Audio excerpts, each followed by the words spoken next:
அனைவருக்கும் தமிழறிவு வணக்கங்கள்.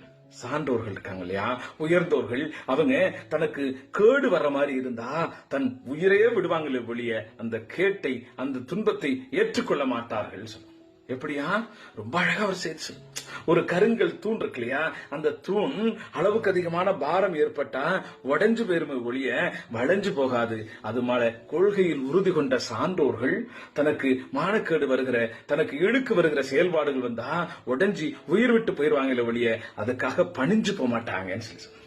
உற்ற இடத்தில் உயிர் வழங்கும் தன்மையோர் மற்றலரை கண்டார் பணிவாரோ, பற்றலரை கண்டால் பணிவாரோ, கல் தூண் பிளந்து 20 அல்லால் பெரும்பாரம் தாங்கின் தளர்ந்து வழியுமோகான். அது அந்த கல் தூண் எப்படி ஒரு பெரிய பாரத்தை தாங்கினால் வளையாதோ, அது போல சான்றோர்கள் தனக்கு கேடு வருகிற செயல்களை எப்போதும் செய்ய மாட்டார்கள். அந்த இலக்கியத்தின் வழி நல்வாழ்வு வாழ்வோம். நன்றி, வணக்கம்.